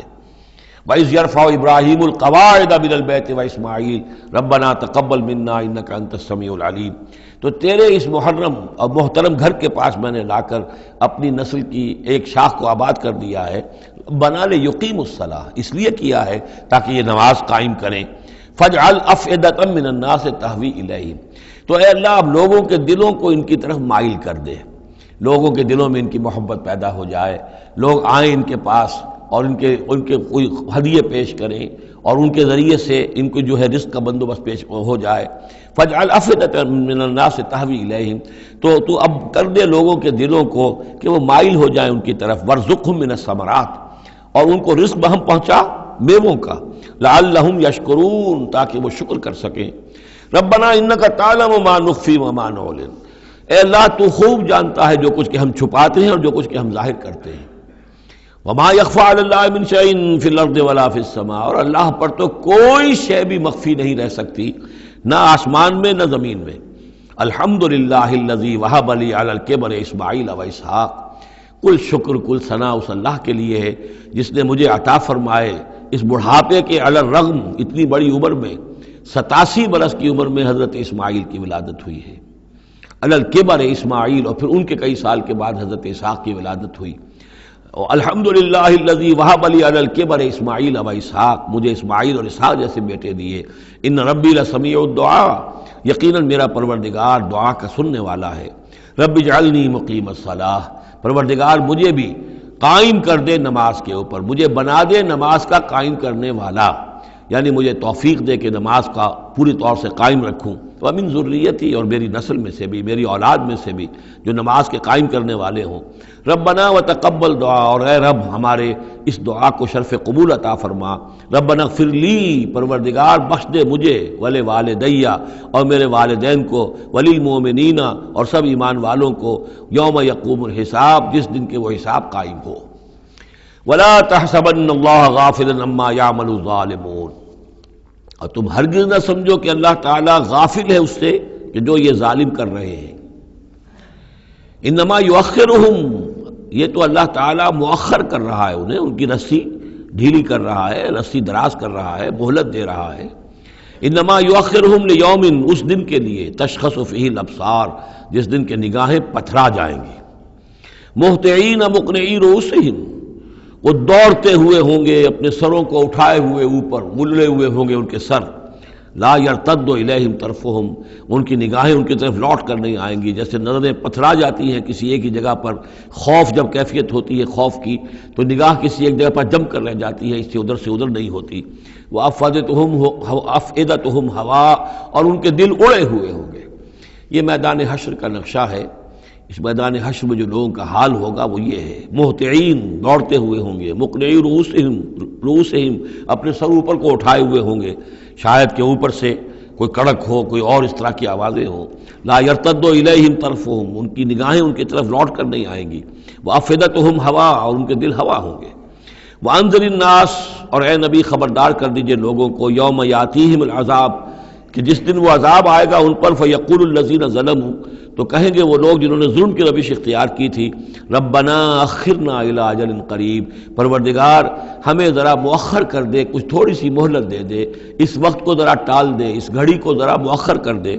نجب دعوتک، ہم تیری دعوت کو قبول کریں گے، لبیک کہیں گے، ہم تیری دعوت کو پر لبیک کہیں گے، ونتبع الرسل، اور رسولوں کی پیروی کریں گے۔ اولم تکونوا اقسمتم، تو کیا تم وہی لوگ نہیں ہو جو قسمیں کھایا کرتے تھے، من قبل، پہلے، ما لکم من زوال، کہ تمہارے لیے کوئی زوال نہیں ہے، ہماری حکومت، ہماری سطوت، ہماری طاقت، ہمارا دبدبا، ہمارا یہ ساز و سامان، ہماری یہ جائیدادیں، ہماری یہ شان و شوکت، اسے کہاں سے زوال آ جائے گا؟ اولم تکونوا اقسمتم، تم تو قسمیں کھایا کرتے تھے، من قبل، پہلے، ما لکم من زوال، تمہیں کبھی زوال آئے گا؟ وَسَكَنْتُمْ فِي مَسَاكِنِ الَّذِينَ ظَلَمُوا، اور تم رہے انہی لوگوں کی، انہی قوموں کے مسکنوں میں جنہوں نے ظلم کیا تھا، انفسہم، اپنی جانوں پر ظلم کیا تھا۔ آخر یہ جو علاقے تھے اس میں قوم عاد آباد تھی، کہیں قوم سمود آباد تھی، کہیں یہ قوم مدین آباد تھی، کہیں یہ اور جو لوگ شہر تھے جن میں کہ حضرت لوط کو بھیجا گیا، وغیرہ وغیرہ۔ تو تم رہے انہی بستیوں میں ان لوگوں کی کہ جن لوگوں نے ظلم کیا اپنے اوپر، وَتَبَيَّنَ لَكُمْ كَيْفَ فَعَلْنَا بِهِمْ، اور تمہیں اچھی طرح تم پر واضح ہو گیا تھا کہ ہم نے ان کے ساتھ کیا کیا، کیا سلوک ہوا ان کا، ان کے ساتھ ہمارا کیا انجام ہوا ان کا۔ وَضَرَبْنَا لَكُمُ الْأَمْثَالَ، اور ہم نے تمہارے لیے امثال بھی اور مثالیں بھی بیان کر دی تھی، ان کے حالات و واقعات پوری طرح کھول کر سنا دیے تھے۔ فَذَكِّرْهُمْ بِأَيَّامِ اللَّهِ، جو الفاظ آ چکے ہیں اللہ کے دنوں کے حوالے سے ان کی نصیحت کیجئے۔ وَقَدْ مَكَرُوا مَكْرَهُمْ، اور انہوں نے اپنی سی چالیں چلی تھی، جیسے تم چالیں چل رہے ہو اے قریش، تو انہوں نے بھی اپنے اپنے وقت میں چالیں چلی۔ قوم نوح کے سرداروں نے، اور قوم عاد کے سرداروں نے، اور قوم سمود کے سرداروں نے چالیں چلی تھی۔ قوم شعیب کے سرداروں نے جو کچھ کہا تھا وہ بھی تمہیں سنا دیا گیا ہے کہ اگر تمہارا خاندان نہ ہوتا، تمہارا پشت پناہ، تو ہم کبھی کا تمہیں رجم کر چکے ہوتے۔ یہی بات آج تم نے محمد سے کہی ہے صلی اللہ علیہ وسلم، تو کون سی کوئی نئی بات ہے جو تم نے کہی ہے؟ وَمَكَرُوا مَكْرَهُمْ وَعِندَ اللَّهِ مَكْرُهُمْ، اور اللہ ہی کے ہاتھ میں، قبضہ قدرت میں ان کی کل چال ہے۔ جو چالیں بھی وہ چلتے ہیں اللہ تو احاطہ کیے ہوئے ہے، کوئی چال کامیاب نہیں ہو سکتی اس کی مرضی اور اس کے اذن کے بغیر۔ وَإِنْ كَانَ مَكْرُهُمْ لِتَزُولَ مِنْهُ الْجِبَالُ، اور واقعتاً یہ کہ ان کا مکر ایسا نہیں ہے کہ اس سے پہاڑ ٹل جائیں۔ اللہ تعالیٰ کی مشیت جو ہے ان کے مکر سے، ان کی چال سے، ان کی سازش سے، ان کی ریشہ دوانیوں سے، اللہ تعالیٰ کی کوئی چال جو ہے، اللہ کی جو مشیت ہے اس میں سر منہ فرق نہیں آ سکتا، پہاڑ نہیں ٹل سکتے۔ فلا تحسبن اللہ مخلف وعدہ رسلا، تو ہرگز مت سمجھنا کہ اللہ اپنے اس وعدے کے خلاف کرے گا جو اس نے اپنے رسولوں سے کیا۔ یہاں دیکھ رہے ہیں کہ رسول کے بجائے رسل جمع کا صیغہ آ رہا ہے سارا، کہ یہی داستان دہرائی گئی ہے ہر مرتبہ، اور رسولوں کے ساتھ اللہ کا یہ مستقل وعدہ رہا ہے کہ بالآخر مدد تمہاری ہوگی۔ کتب اللہ لأغلبن انا ورسلی، اللہ نے طے کیا ہوا ہے، لکھا ہوا ہے کہ میں اور میرے رسول غالب آ کر رہیں گے، یہ تو اللہ نے طے کیا ہوا ہے۔ البتہ درمیان میں اونچ نیچ آئے گی، تکلیفیں آئیں گی، آزمائشیں ہوں گی، اور وہ سارے معاملات ام حسبتم ان تدخلوا الجنۃ ولما یاتکم مثل الذین خلوا من قبلکم مستهم الباساء والضراء وزلزلوا حتى يقول الرسول والذین آمنوا معه متى نصر اللہ الا ان نصر اللہ قریب۔ اسی طرح کا معاملہ جو ہے وَلَنَبْلُوَنَّكُمْ بِشَيْءٍ مِّنَ الْخَوْفِ وَالْجُوعِ وَنَقْصٍ مِّنَ الْأَمْوَالِ وَالْأَنفُسِ وَالثَّمَرَاتِ، یہ اپنی جگہ ہے، لیکن یہ ہے کہ اللہ کا وعدہ پختہ یہی ہے، بالآخر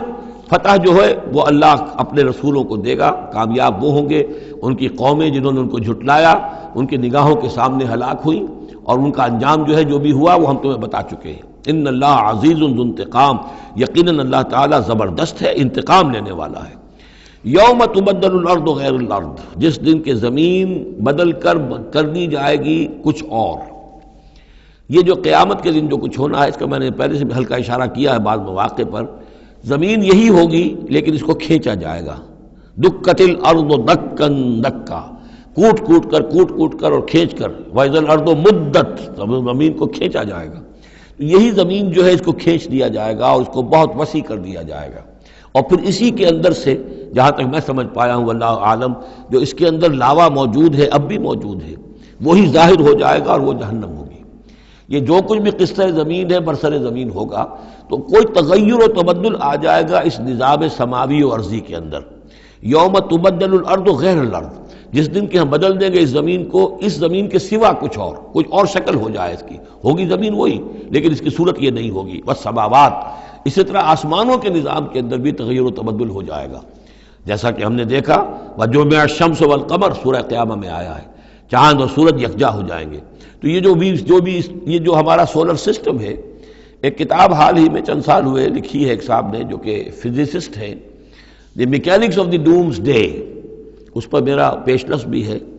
تو اس میں بعض چیزیں ایسی آئی ہیں کہ جس سے پہلے جس کی طرف توجہ نہیں ہوئی ہے، لیکن بعض انہوں نے جو باتیں کہی ہیں وہ قابل غور ضرور ہیں، کہ اصل میں اس کائنات کے اندر کسی گیلیکسی کی یا کسی ایک حصے کی موت واقع ہو جاتی ہے،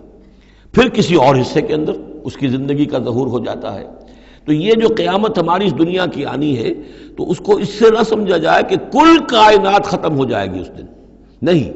اس ہمارے حصے کے اندر جو بھی ہمارا ہے سولر سسٹم ہے، جس کا کہ ایک فرد جو ہے زمین بھی ہے، اس کا نظام بدل جائے گا، تلپٹ ہو جائے گا، اس کا نظام تبدیل ہو کر زمین کی شکل بھی کچھ اور ہو جائے گی، اور اس کا جو یہاں کا نظام ہے فلکی، اس کے اندر بھی تبدیلی ہو جائے گی۔ یوم تبدل الارض غیر الارض والسماوات وبرزوا للہ الواحد القہار، اور پھر یہ ظاہر ہو جائیں گے، سامنے کھڑے ہو جائیں گے اللہ تعالیٰ کے سامنے جو الواحد ہے، القہار ہے۔ اور یہ قرآن مجید میں بھی ہے، وَجَاءَ رَبُّكَ وَالْمَلَكُ صَفًّا صَفًّا، دُكَّتِ الْأَرْضُ دَكًّا دَكًّا وَجَاءَ رَبُّكَ وَالْمَلَكُ صَفًّا صَفًّا، اللہ تعالیٰ بھی آئے گا، نزول اجلال فرمائے گا، کیسے فرمائے گا ہم نہیں جانتے، کیا اس کی شکل ہوگی یہ ہم نہیں جانتے، اللہ کے ہاتھ ہے کیسا ہے ہم نہیں جانتے، اللہ کا چہرہ ہے کیسا ہے ہم نہیں جانتے، اللہ کی کرسی ہے اس کی کیا حقیقت ہے ہم نہیں جانتے، لیکن اللہ تعالیٰ نے یہ الفاظ استعمال کیے ہیں۔ سمائے دنیا تک نزول ہر شب کو ہوتا ہے اللہ کا، ہمارا ایمان ہے اس پر، لیکن کیسے ہوتا ہے یہ ہم نہیں جانتے۔ اسی طرح اللہ زمین پر آئے گا، نزول فرمائے گا، اور اس وقت کیسے آئے گا ہم نہیں جانتے، اس وقت البتہ شاید حقیقت ہم پر منکشف ہو جائے گی۔ تو اللہ آئے گا وَجَاءَ رَبُّكَ وَالْمَلَكُ صَفًّا صَفًّا وَجِيءَ يَوْمَئِذٍ بِجَهَنَّمَ، اور جہنم بھی نکال کر باہر کھڑی کر دی جائے گی۔ یوم تبدل الارض غیر الارض والسماوات وبرزوا للہ الواحد القہار وتری المجرمین یومئذ مقرنین فی الاصفاد، اور تم دیکھو گے مجرموں کو اس روز کہ وہ جکڑے ہوئے ہوں گے باہم زنجیروں کے اندر،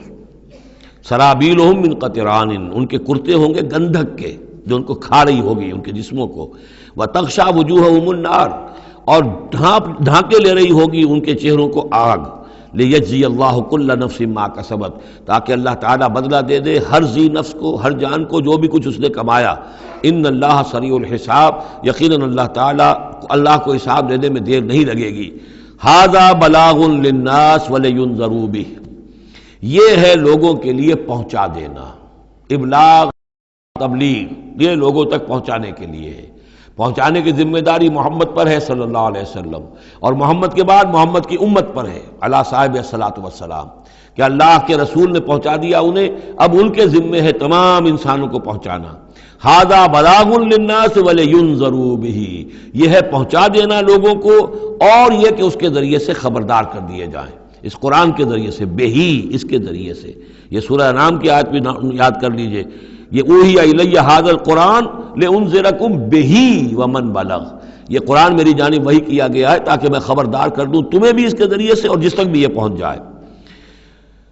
لینذروا بہ ولیعلموا انما هو الہ واحد، اور تاکہ وہ یہ جان لیں کہ وہ تو اللہ ایک ہی الہ ہے، واحد، اکیلا۔ ولیذکر اولو الالباب، اور تاکہ جو ہوش مند اور عقل والے لوگ ہیں وہ اس سے نصیحت اخذ کریں۔ صدق اللہ العظیم۔ یہاں یہ سورہ ابراہیم بھی ختم ہوئی، تو ذرا نوٹ کر لیجئے تھوڑا سا وقت جو ہمارے پاس باقی ہے۔ یہ جو اب تیسری صورت آ رہی ہے اس چھوٹے گروپ کی، سب گروپ کی، سورۃ الحجر، اس کا سٹائل بالکل مختلف، مزاج منفرد، لیکن اس مجموعے کے اندر جو ہے اپنے اسلوب کے اعتبار سے یہ بالکل منفرد ہے۔ جیسے سورہ یونس، سورہ ہود جوڑے کی شکل میں، سورہ یوسف منفرد، اگرچہ اس کا ایک جوڑا ہے اور وہ ہے دوسری جگہ پر سورہ طٰہٰ، وہ ہم جب پڑھیں گے تو وہاں اور بات واضح ہو جائے گی۔ دوسرا سب گروپ، اس میں یہ دو صورتیں تقریباً ایک مزاج کی، ایک ان کے درمیان جو ہے نسبت زوجیت، سورہ رعد اور سورہ ابراہیم میں۔ تیسری سورہ سورہ ہجر ہے۔ اب اس میں جو فرق ہے نوٹ کیجئے، سورہ رعد کے 6 رکوع ہیں اور 43 آیات ہیں، گویا کہ 7 آیات فی رکوع کا حساب بنتا ہے۔ سورہ ابراہیم کے 7 رکوع ہیں، 52 آیات ہیں، 7.5 آیت فی رکوع۔ سورہ ہجر کے 6 رکوع ہیں، 99 آیات ہیں، 16.5 آیات فی رکوع آپ کو ملیں گی۔ یہ اصل میں قرآن مجید میں مکی صورتوں میں آپ کو اسلوب کا یہ فرق نوٹ کر لینا چاہیے کہ جو ابتدائی صورتیں نازل ہوئی اس میں آیتیں چھوٹی چھوٹی، ردم بہت تیز، جیسے کہ پہاڑی نالے ہوتے ہیں، دریا ہوتے ہیں تو ان کا پاٹ بہت کم ہوتا ہے لیکن بہاؤ بہت تیز ہوتا ہے۔ دریائے کنہار جس نے بھی دیکھا ہے، دریائے سوات دیکھا ہے کالام میں یا کہیں اور، تو ان کی چوڑائی تو کچھ بھی نہیں ہوتی، بلکہ دریائے سندھ یہ پورا جو ہے، یہ شاہراہ ریشم جو ہے اس کے ساتھ دیکھیے تو نیچے معلوم ہوتا ہے چھوٹی سی کوئی لکیر پانی کی ہے، اس کے سوا کچھ بھی نہیں۔ لیکن جب وہی دریا آتے ہیں میدانوں میں تو اب آپ کو معلوم ہے دریائے سندھ جب دریا خاں کے پاس سے گزرتا ہے تو وہ 14 میل چوڑا بھی ہوا کرتا تھا، بارشوں کے زمانے میں 14 میل چوڑائی، اسی طریقے سے نیچے باولپور کے ایریا میں۔ تو یہ فرق ہے ان آیات کا۔ جو ابتدائی مکی صورتیں ہیں آیتیں چھوٹی چھوٹی، ان میں صوتی آہنگ بہت نمایاں، اس میں ایک موسیقی اور غنا کا پہلو بہت ہی واضح، اور اس میں جو ہے مضامین پھیل کر آتے ہیں، کھل کھل کر آتے ہیں، بڑی جو مضامین بہت گہرے ہوتے ہیں اور بہت پختہ ہوتے ہیں، احکمت آیات ہوں۔ بعد میں جو صورتیں آئی ہیں مکی دور میں ہی ان مزاج بدلنا شروع ہوا، درمیانی دور میں کچھ اور آخری میں آ کر اب آیتیں بڑی بڑی ہیں، لمبی لمبی ہیں، اور یہ چیز جا کر پھر مدنی دور میں پھر انتہا کو پہنچ جاتی ہے۔ ایک ایک آیت، آیت الکرسی، آیت البر، وہ ہم پڑھ چکے، آیت الدین، ایک آیت کتنی بڑی۔ پھر وہاں ظاہر بات ہے کہ وہ ردم بھی اتنا نمایاں نہیں رہتا جتنا کہ آپ سورہ قاف میں دیکھتے ہیں، سورۃ النجم میں دیکھتے ہیں، سورہ رحمان میں دیکھتے ہیں، سورہ واقعہ میں دیکھتے ہیں، سورہ ملک میں دیکھتے ہیں۔ یہ جو صورتیں ہیں آخری جو 2 گروپس کی ہیں، انہی کی طرح کی ایک صورت یہ سورہ ہجر ہے۔ اصل میں زمانہ نزول کے اعتبار سے یہ ابتدائی 4 سالوں کی صورت ہے۔ اب یہ کہ مصحف میں یہاں کیوں رکھی گئی ہے، اب میں بہت ہی جرت کر کے ایک بات کہہ رہا ہوں، اللہ عالم۔ میں یہ سمجھتا ہوں کہ یہ جو کہ ان صورتوں کا یہ سلسلہ بہت طویل ہو گیا اور اس میں ایک طرح کی منوٹنی سی پیدا ہو رہی ہے، مضامین جو ہیں تقریباً ایک ہی طرح کے دہرا کر آ رہے ہیں، وہی ایک ان کا مطالبہ، معجزہ دکھاؤ، حصی کو نشانی دکھاؤ، اس کا جواب۔ تو رد و قدح جو ہے یہ تمام صورتیں جو ہم نے پڑھ لی ہیں 5 صورتیں، ان کے اندر مزاج ایک ہی ہے۔ تو گویا کہ اس مونوٹنی کو اللہ تعالیٰ نے چاہا کہ ختم کر کے، اور ابتدائی دور کی ایک صورت جس کا مزاج مختلف ہے ان صورتوں سے، اس کو یہاں شامل کر دیا گیا۔ البتہ یہ ہے کہ سورہ شعراء جو ہے، میں نے آپ کو بتایا تھا کہ 227 آیتیں ہیں اس کی، کل 14 رکوع ہیں، تقریباً یہی اوسط بنے گا اس کا، 16-17 آیتیں ہر رکوع کے اندر۔ سورہ شعراء اس سے بہت مشابہ ہے اس سورہ ہجر کا مضمون۔ دوسری بات یہ نوٹ کر لیجئے کہ یہاں پر خاص طور پر وہ جو میں نے آپ سے عرض کیا تھا کہ جو پاروں کی تقسیم ہوئی ہے اس میں کوئی حکمت پیش نظر نہیں رکھی گئی، اور یہ دور صحابہ میں تھا بھی نہیں۔ اب دیکھیے کہ سورہ ہجر کی صرف ایک آیت ہے کہ جو 13ویں پارے میں شامل ہے، اور اس کے بعد پوری سورت جو ہے ربما یود الذین کفروا، یہ پوری جو ہے دوسرے پارے 14ویں پارے کے اندر ہے۔ یہی سورت ہم دیکھ آئے ہیں سورہ ہود کے اندر۔ سورہ ہود کی صرف چند آیتیں ہیں کہ جو 11ویں پارے میں تھی۔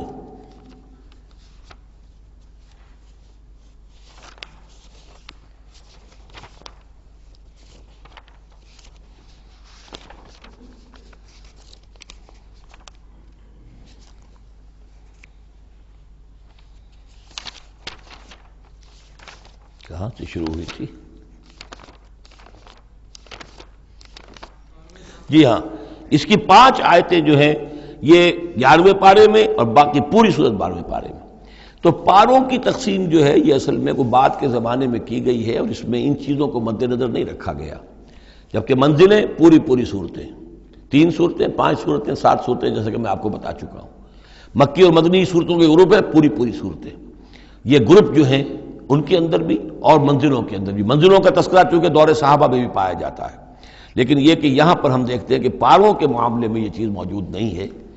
اب اگرچہ ہمارے پاس ابھی کوئی 10 منٹ باقی ہیں آج، لیکن یا تو یہ کہ اب اس کو ہم کل استعمال کریں، ہم یہ ٹیپ جو ضائع تو نہیں کریں گے،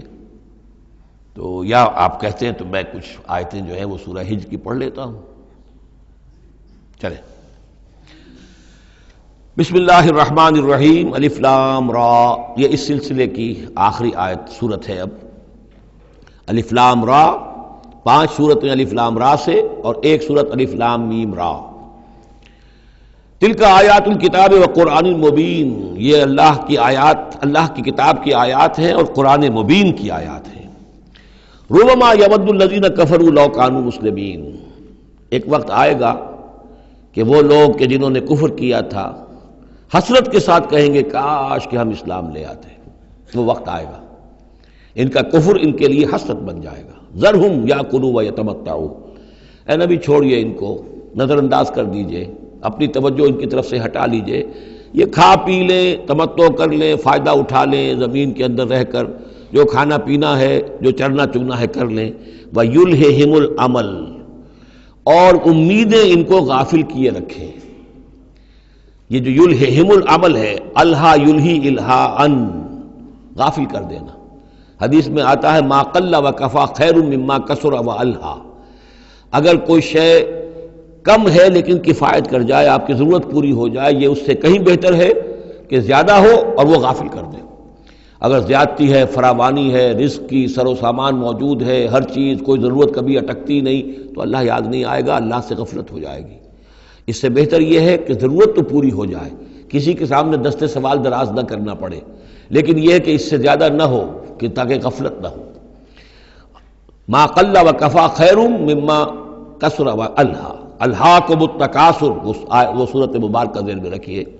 وَيُلْهِهِمُ الْعَمَلُ،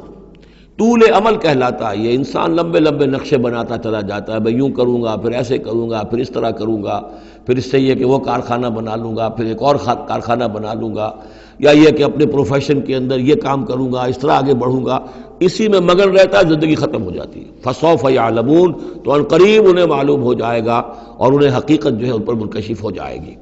وَمَا أَهْلَكْنَا مِنْ قَرْيَةٍ إِلَّا وَلَهَا کِتَابٌ معلوم، اور ہم نے کسی بھی بستی کو ہلاک نہیں کیا مگر یہ کہ اس کا وقت معین تھا لکھا ہوا، اس سے پہلے وہ عذاب نہیں آیا۔ مَا تَسْبِقُ مِنْ أُمَّةٍ أَجَلَهَا وَمَا يَسْتَأْخِرُونَ، اور جب وہ وقت آ جاتا تھا تو نہ کوئی امت وہ اس سے پہلے آگے بڑھ سکتی تھی اور نہ وہ پیچھے کر سکتے تھے۔ وہ وقت تو معین ہے اللہ کا، تو نہ وہ پیچھے کر سکتے ہیں نہ امت آگے بڑھ سکتی ہے۔ وَقَالُوا يَا أَيُّهَا الَّذِي نُزِّلَ عَلَيْهِ الذِّكْرُ إِنَّكَ لَمَجْنُونٌ،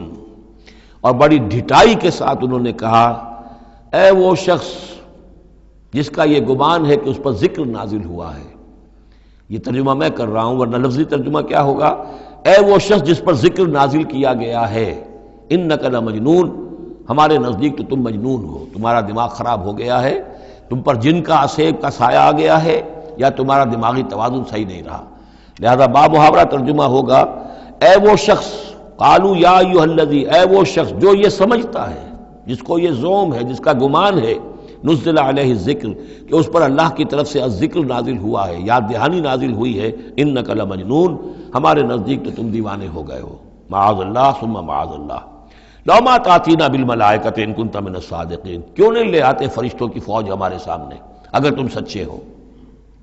ما ننزل الملائکۃ الا بالحق، اور اللہ تعالیٰ کی طرف سے جواب آ رہا ہے ہم نہیں اتارا کرتے فرشتوں کو مگر حق کے ساتھ. فرشتے تو آتے ہیں تو عذاب لے کر آتے ہیں، فیصلہ لے کر آتے ہیں. فرشتے آئے تھے حضرت لوط کی قوم کے اوپر اور سدوم اور عمورہ کی بستیوں پر عذاب لانے کے لیے آ گئے تھے. تو یہ فرشتوں کو بلانا چاہتے ہیں، اپنی شامت بلانا چاہتے ہیں. ما ننزل الملائکۃ الا بالحق، وہ تو آتے ہیں تو آخری فیصلے کے لیے آتے ہیں. وما کانوا اذا منذرین، اور پھر انہیں کوئی اور پھر مہلت نہیں دی جاتی. انا نحن نزلنا الذکر وانا لہ لحافظون، یقیناً ہم ہی نے یہ ذکر نازل کیا ہے اور ہم ہی اس کے محافظ ہیں، ہم اس کی حفاظت کریں گے. یہ آیت مبارکہ بہت اہم ہے، جیسا کہ اس سے پہلے بھی عرض ہو چکا ہے کہ قرآن کی محفوظیت کے معاملے میں کہ اللہ تعالیٰ نے اس کی حفاظت کا ذمہ خود لیا ہے. جہاں تک تو تعلق ہے انا نحن نزلنا الذکر کا، تو یہ چیز تو اپلیکیبل ہے تورات کو بھی اور انجیل کو بھی. تورات بھی اللہ نے نازل کی، ہم پڑھ چکے سورہ مائدہ میں انا انزلنا التوراۃ فیہا ھدی ونور، فیہا ھدی ونور. انجیل نازل کی ہم نے، اس میں بھی ہدایت بھی تھی، نور بھی تھا. لیکن دوسرا ٹکڑا انا لہ لحافظون، ہم ہی ہیں اس کی حفاظت کرنے والے، یہ صرف ایکسکلوسیو ہے معاملہ قرآن کا. اس کے سوا کسی اور صحیفہ آسمانی اور کسی کتاب سماوی کو اللہ تعالیٰ نے ضمانت نہیں دی. اور اس کی وجہ یہی ہے کہ اصل ہدایت نامہ جو ابدی ہے، جو کامل ہے، وہ ابھی آنے والا ہے. لہذا یہ سابقہ ایڈیشنز جو ہیں، نامکمل ایڈیشنز ہیں، یہ تو یوں سمجھیے کہ انٹرم پیریڈ کے لیے کچھ انسٹرکشنز تھی جو دے دی گئیں، ان کو مستقل طور پر محفوظ رکھنے کی کوئی ضرورت نہیں تھی. یہ ختم نبوت پر ایک بہت بڑی دلیل ہے کہ کسی بھی قادیانی سے اگر بات کی جائے تو اگر اس سے یہ کہا جائے کہ آیا تمہارے نزدیک قرآن میں ہدایت کامل ہوئی یا نہیں، تو جواب دے گا ہدایت تو کامل ہو گئی. نمبر 2، کیا تمہارے نزدیک قرآن محفوظ ہے یا نہیں؟ اگر وہ محفوظ بھی ہے تو پھر کسی اور وحی کی ضرورت کیا ہے؟ اللہ تعالیٰ کوئی کام عبث تو نہیں کرتا، ضرورت کے بغیر نہیں کرتا، کسی مقصد کے بغیر نہیں کرتا. یا تو یہ کہیں کہ ابھی ہدایت کامل نہیں ہوئی تھی، وہی جاری رہنی چاہیے، اس کا جواز ہو جائے گا. یا کہیں کہ کامل تو ہو گئی تھی قرآن میں لیکن وہ تو ضائع ہو گئی، محفوظ نہیں رہی، تب بھی وحی کی کھڑکی جو ہے اس کے کھلے رہنے کا جواز پیدا ہوگا. لیکن اگر کوئی شخص ان دونوں باتوں کو نہ مانے بلکہ اعتراف کر لے کہ ہدایت قرآن میں کامل ہو گئی اور یہ کہ وہ محفوظ بھی ہے، تو پھر اجرائے وحی، یہ تھا اصل میں جو فتنہ اٹھایا ہے غلام احمد قادیانی نے کہ وحی تو ایک نعمت تھی، کیسے بند ہو سکتی ہے، وحی کا سلسلہ جاری رہے گا. لیکن اس کو لے کر اس نے جو ہے پھر آگے اپنی نبوت کا دعویٰ کیا. لیکن اجرائے وحی کے لیے ضرورت عقلی جو ہے وہ دو شکلوں کے سوا ثابت نہیں ہو سکتی. یا ہدایت کامل نہیں ہوئی ہوتی جیسے کہ ابھی تورات میں نہیں ہوئی تھی، انجیل میں نہیں ہوئی تھی،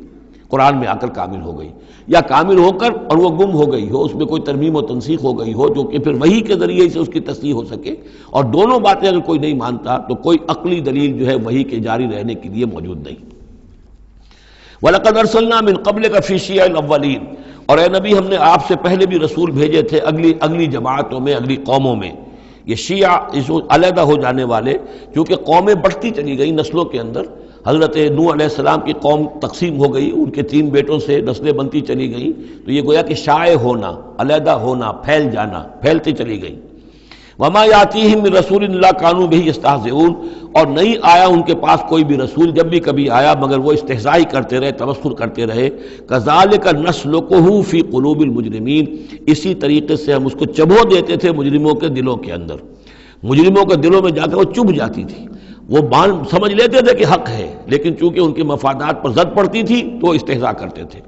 لا یؤمنون بہ، وہ ایمان نہیں لائیں گے اس پر، وقد خلت سنت الاولین، اور اے نبی یہ پہلوں کی بھی یہ سنت گزر چکی ہے، یہی طریقہ ہمیشہ رہا ہے، جیسے آج آپ آئے ہیں یا ذکر آپ پر نازل کیا گیا ہے، ایسے ہی ہم رسولوں کو بھیجتے رہے، کتابیں ان پر نازل ہوئیں، لیکن یہ کہ انہوں نے مان کر نہیں دیا۔ وَلَوْ فَتَحْنَا عَلَيْهِمْ بَابًا مِّنَ السَّمَاءِ فَظَلُّوا فِيهِ يَعْرُجُونَ، اور اگر ہم نے اس پر آسمان کا کوئی دروازہ کھول بھی دیا ہوتا اور وہ اس میں چڑھنے لگتے، تب بھی وہ یہ کہتے لَقَالُوا إِنَّمَا سُكِّرَتْ أَبْصَارُنَا، کہ ہماری تو نگاہوں پہ کچھ جادو کر دیا گیا، شکر کر دیا گیا، نظر بندی کر دی گئی تھی، بل نحن قوم مسحورون، حقیقت میں تو ہم جادو کی زد میں آ گئے تھے۔ بارک اللہ لی ولکم فی القرآن العظیم ونفعنی وإیاکم بالآیات والذکر الحکیم۔